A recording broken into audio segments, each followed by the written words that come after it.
Hello sa mga kalakbay, magandang hapon for this video. May pupuntahan tayo, i-update natin yung homestay dito or recommend ko sa mga followers natin na nagbabudget meal kung tawagin dito sa Taytay Falls, May Laguna mga kalakbay. Ito mga kalakbay, pupuntahan natin update ang sa camp ko dito sa Barangay Taytay, May Laguna kung saan i-update ko yung mga nag-inquire sa akin ng mga followers natin. Kaya ito mga kalakbay, samahan ninyo ako mag-update sa camp ko. Tama si Mini Kalakbay. Say hello. Siya nga pala yung kabady ko.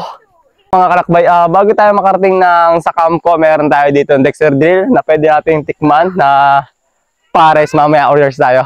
Dito lang naman yan sa way ng Alive Taytay Falls, Dexter Drill. Diretso lang natin to hanggang marating natin yung sa camp ko. Then dito, ang kagandahan mga kalakbay, nature vibes talaga.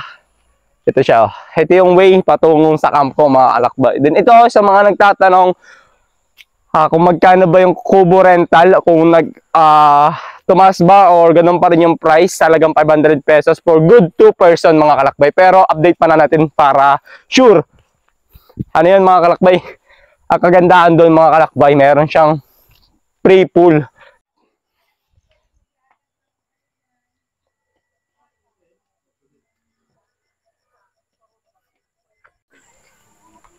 Ito na yung mga kalakbay, ito na yung sa camp ko place kung saan i-update lang natin kung anong bang meron. Din dito meron tayong bago ongoing container room.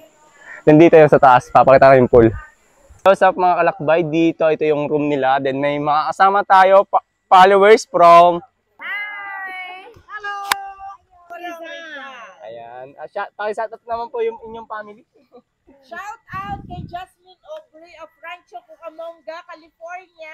Hello, Unda! Narito kami sa Campo Resort sa Mayhay, Laguna. Father's Day sa ME19, mga tito!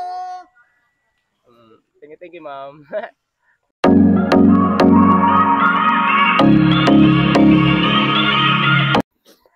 Hi, sup mga kalakbay. Dito nga pala yun, pwede kayo mag-stay na kubo rental na i-set up natin din 3 hours o 20 hours mga kalakbay. Sa mga nagtanong sa akin, inquire, 1 PM bukas ang dating pero ang out nila ay Monday ng tanghali. Okay po.